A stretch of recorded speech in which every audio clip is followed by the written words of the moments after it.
আলুর চিপস কাটতে চাকু দিয়ে যখন আমরা চিপস কাটি তখন কিন্তু ছোট বড় তেরা বেঁকা মোটা হয়ে যায়। তো আজকে একদম সহজ পদ্ধতিতে একদম সমান সমান করে আলুর চিপস কাটা দেখিয়ে দেবো। তার সঙ্গেই তোমাদের সঙ্গে শেয়ার করব পেঁয়াজ খুব তাড়াতাড়ি একইভাবে একদম ঝিরিঝিরি করে কি করে কাটে। শ্যাম্পুর প্যাকেট ফেলে না দিয়ে মানে খালি শ্যাম্পুর প্যাকেটগুলো আবার কিভাবে ইউজ করব আর এবং খুব প্রয়োজনীয় একটা কাজে আমাদের লাগবে। এইভাবেই কিছু টিপস তোমাদের সঙ্গে শেয়ার করব। বাড়তি যে তেলের মধ্যে নোংরা থাকে সেই নোংরাটাকে কিভাবে আমরা বার করবো সবটা নিয়ে আজকের ভিডিও, নিশ্চয়ই তোমাদের ভালো লাগবে। নমস্কার বন্ধুরা, আমার একটা টিপসের ভিডিওতে তোমাদের সবাইকে স্বাগত।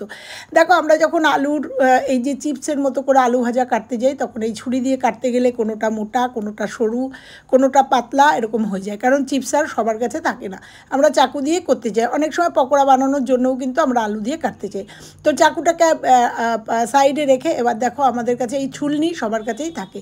এই ছুলনি দিয়ে যদি আমরা এরকম করে কেটে নিই তাহলে কিন্তু প্রত্যেকটা আলুর চিপসের যে এইগুলো আছে সেগুলো সমানভাবে দেখো সুন্দরভাবে বেরিয়ে যাচ্ছে এবং সুন্দরভাবে হচ্ছে। তো দেখো, একদম সুন্দরভাবে যারা এই ধরনের আলু ভাজা খেতে চাও, চিপসের আলু, এইভাবে কিন্তু এই আলু ছুলনি দিয়ে আমরা এইভাবে কিন্তু কেটে নিতেই পারি।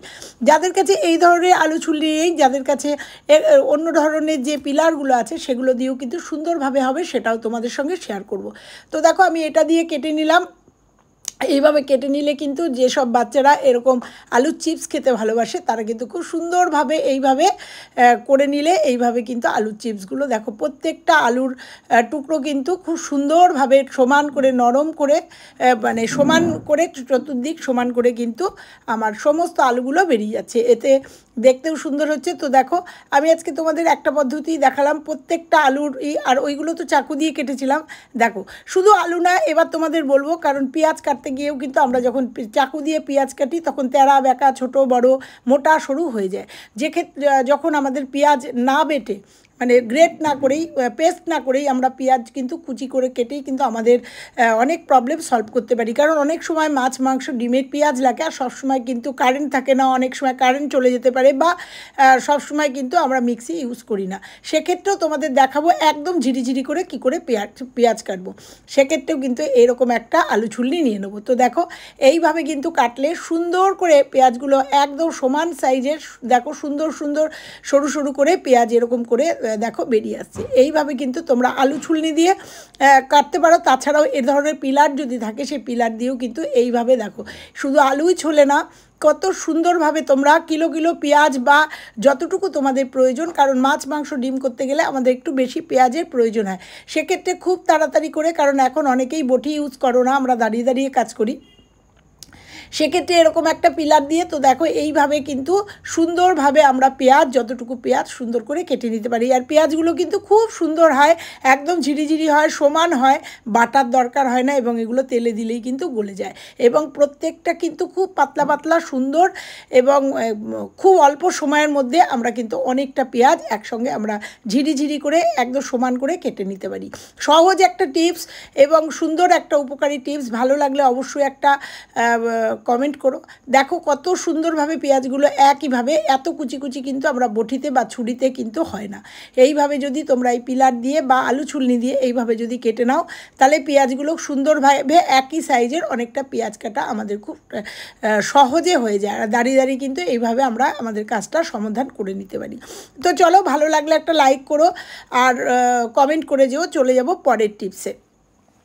দেখো, পেঁয়াজগুলো আর একবার দেখিয়ে দিয়েছি কত সুন্দর হয়েছে পেঁয়াজ। আমার দুটো বড় পেঁয়াজ এখানে কেটে নিয়েছি। চলে যাব পরের টিপসে। আমরা অনেক সময় আদা, রসুন, পেঁয়াজ পেস্ট করে রাখি, আর সব সময় তাড়াহুড়ো, যাদের অফিসের বা স্কুলের ভাত দিতে হয়, রান্না করতে হয়, খুব তাড়াহুড়ো থাকে সকালবেলা, তাদের ক্ষেত্রে বলবো এরকম আদা, পেঁয়াজ যদি এরকম বেটে রাখি তাহলে এটা আমরা স্টোর করে রাখতে পারি এবং এক সপ্তাহ ধরে আমরা চলতে পারি। তো তোমাদের এখানে আমি পেঁয়াজের পেস্ট নিয়েছি, আর ওইটা দেখছো লঙ্কা, আদা, এটা পেস্ট করা।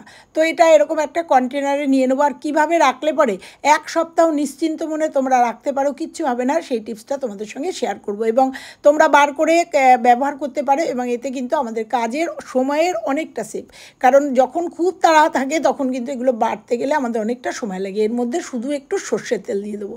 দেখো, একটুখানি সর্ষের তেল দিয়ে দেবো, আর এই তেলটা আমাদের তরকারিতে চলে যাবে, ওয়েস্টেজ হবে না। একটু সর্ষের তেল দিয়ে আমরা যদি এটাকে ভালো করে একটু চামচ দিয়ে ভালো করে মাখিয়ে নেবো। তোমরা শুধু আদা, পেঁয়াজ, রসুন, জিরে, ধনে এইভাবে কিন্তু বেটে তোমরা কন্টেনারে এইভাবে কিন্তু স্টোর করে রাখতেই পারো সারা সপ্তাহের জন্য, কিচ্ছু হবে না। এইভাবে তোমরা কিন্তু অনেকটা সময় সেভ করতে পারো। তো দেখো এবার আমি আটকে দেবো মুখটা আটকে দিয়ে যে কোনো কন্টেনারে, একদম মুখ আটকানো কন্টেনার লাগবে। এবার ফ্রিজে এসে আমি কিন্তু নর্মাল ইসে রেখে দেবো। তো এটা ডিপে কিন্তু রাখার কোনো প্রয়োজন নেই। আমি এটা ফলের ট্রেতে দেখো যেখানে হোক তোমরা এখানে রাখতেই পারো। আমার ফ্রিজে কিন্তু এই কভারগুলো আমার নিজের করা, তোমরা দেখে নিও, কোনো টিপসের মানে ভিডিওতে আছে।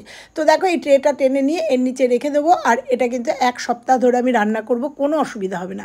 তোমরা অনেকটা করে এইভাবে কিন্তু স্টোর করতেই পারো। ভালো লাগলে একটা লাইক করে দিয়ে যেও। চলে যাব পরের টিপসে। আমরা অনেক সময় রান্না করার পরে কড়াইয়ের মধ্যে ভাজা পোড়া করার পরে অনেকটা এরকম তেল থাকে, আর তেলের মধ্যে এরকম নোংরা পড়ে থাকে। কিন্তু এইটা শুদ্ধ রান্না করলে পরের তরকারিটা অনেক সময় পুড়ে যায়। তার জন্য এরকম একটা ছাঁকনি নিয়ে নেবো, আর ছাঁকনি দিয়ে ছাঁকলে কিন্তু এই নোংরাটা আবার চলে যাবে ওর সাথে। সেই জন্য কি করব, একটা কটন নেব। কটন নিয়ে আমি তেলটাকে ঢেলে দেবো। এরকম কিন্তু আমরা লুচি ভাজলেও কিন্তু অনেক সময় তেলের নিচে এরকম নোংরা থাকে। তোমরা এইভাবে কিন্তু তেলটা ছেঁকে নিয়ে পুরো তেলটা রিউজ করতে পারো। তো দেখো যেহেতু কটন দিয়েছি, পুরো নোংরাটা কিন্তু কটন মানে এই পোড়াগুলো, নোংরা বলতে এই পোড়া এইগুলো, এটা আমার উচ্ছে ভাজা ছিল, পুরোটা কিন্তু দেখো এই কটনের উপরে নোংরাটা মানে এই পোড়া এইগুলো থেকে যাবে। এইবার এটাকে জাস্ট 2 আঙুল দিয়ে একটুখানি চিপে নেব। চিপে নিলেই নোংরাটাও কিন্তু আলাদা হয়ে যাবে, আর কটনটাও কিন্তু একদম নিংড়ে নেব। আর দেখো পুরো তেলটা কিন্তু একদম ফ্রেশ হয়ে গেল। এইভাবে এই রকম সমস্যায় কিন্তু আমরা ভীষণভাবে পড়ি। আমরা কিন্তু ছেঁকনি দিয়ে ছাঁকলে পরেও কিন্তু এই নোংরা মানে এই পোড়া জিনিসগুলো কিন্তু উল্টো দিকে পড়ে যায়। কিন্তু তোমরা যদি একটু কটন দিয়ে এরকমভাবে ছেঁকে নাও, তাহলে দেখো একদম ক্লিয়ার তেল তোমরা পেয়ে যাবে, এবং এটা দিয়ে আবার তোমরা রান্না করতে পারবে। ছোট্ট একটা টিপস, কিন্তু খুব উপকারী টিপস। ভালো লাগলে একটা লাইক করে দিয়ে যাও। চলে যাব পরের টিপসে। আমরা এই যে ছোট ছোট মোজা বা এই যে যারা অফিসে যায় তাদের মোজা, রুমাল, এগুলো কিন্তু নোংরা হয়। তো দেখো এখানে আমার বাড়িতে যে খুদে আছে, সেই খুদের স্কুল ইউনিফর্মেও কিন্তু ভীষণভাবে নোংরা হয়, এবং এই যে মোজা টোজা আছে এগুলো কিন্তু প্রচণ্ড ঘামের গন্ধ হয়। আমি এটা অল্প একটু সার্ফ দিয়ে ভিজিয়ে দিয়েছি। এইবার তোমাদের দেখাবো যে শুধু সার্ফ না, এর সঙ্গে আর কি দিলে পরে তোমরা বুঝতে পারবে যে সেটাও কিন্তু ইউজ হবে এবং সুন্দর গন্ধ বেরোবে। তো আমি যে শ্যাম্পু করি, আমি পাতা দিয়ে শ্যাম্পু করি। আমি পাতাগুলো কিন্তু ফেলি না।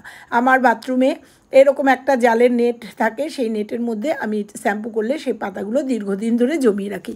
সেই পাতাগুলোর মধ্যেও কিন্তু অনেক শ্যাম্পু থাকে যেগুলো আমরা বুঝি না, আমরা ফেলে দিই। কিন্তু ফেলে দেবো না, সেগুলো স্টোর করব এক জায়গায়। আর তারপরেও যদি এগুলো ফেলে দিই এখানে ওখানে ছিটিয়ে থাকে, বাথরুম নোংরা হয়, সেক্ষেত্রে আমরা বাথরুমে এরকম একটা ব্যাগ রেখে সেই ব্যাগের মধ্যে আমরা কিন্তু এগুলোকে জমা করতে পারি। তারপরেও এগুলো দিয়ে কি করব, একটা বোল নিয়ে নিয়েছি। বোলের মধ্যে এই ফাঁকা প্যাকেটগুলো যেগুলো ইউজ করেছি সেই প্যাকেটগুলো নিয়ে নেব। আর এই প্যাকেটগুলো থেকে দেখো তোমরা কতটা উপকারী একটা টিপস তোমাদের সঙ্গে শেয়ার করব। তোমরা এর আগেও দেখেছো আমি যে বাড়ির যে অফিসে যাওয়ার যে মোজা টোজা বা স্কুলে যাওয়ার যে বাচ্চাদের মোজাতে কিন্তু প্রচণ্ড পরিমাণে গন্ধ হয়। অনেক সময় বাড়ির বড়রা এসে মোজা খুললে গন্ধে থাকা যায় না। সেই মোজাগুলো কিন্তু তোমরা এইভাবে এই যে খালি প্যাকেট শ্যাম্পুর প্যাকেট দেখতে পাচ্ছ, এগুলোকে যত চটকাবে তত এর ভেতরে যে শ্যাম্পু আছে, যে একদম অবশিষ্ট শ্যাম্পুটা কিন্তু এই জলের মধ্যে মিশে যাবে। তাছাড়াও কিন্তু শ্যাম্পুতে সুন্দর একটা গন্ধ আছে। ঘামের যে গন্ধগুলো সেগুলো কিন্তু সব নষ্ট হয়ে যাবে, শ্যাম্পুর গন্ধটা উঠে আসবে, আর ওই গন্ধগুলো কিন্তু একদম চলে যাবে, যেটা নাকি সার্ফ সাবানে যেতে চায় না। এই মোজার গন্ধের কথা বলছি। তো আমিও সেই শ্যাম্পুর জলটা নিয়ে, এর আগে তোমাদের মোজাতে দিয়ে দেখিয়েছি, আজকে দেখালাম বাচ্চাদের স্কুল ইউনিফর্ম, সেগুলো যখন আমরা কাচবো সেখানেও কিন্তু মোজা থাকে। তো সেই জলটাকে আমি এর মধ্যে দিয়ে দেবো। দিয়ে দেওয়ার পরে এটাকে কাচলে পরে কিন্তু সুন্দর একটা গন্ধ বেরোবে। কেমন লাগলো আমার টিপসগুলো? ভালো লাগলে লাইক, কমেন্ট, শেয়ার। চ্যানেলে নতুন হলে চ্যানেলটা সাবস্ক্রাইব করে পাশে বেল আইকনটা প্রেস করে দিও, তাতে আমার সমস্ত ভিডিও সবার আগে তোমাদের কাছে পৌঁছে যাবে। আবার ফিরছি অন্য কোনো ভিডিওর সঙ্গে, ততক্ষণে বলবে এই ভিডিওটা কেমন লাগলো। চলো আবার ফিরছি অন্য কোনো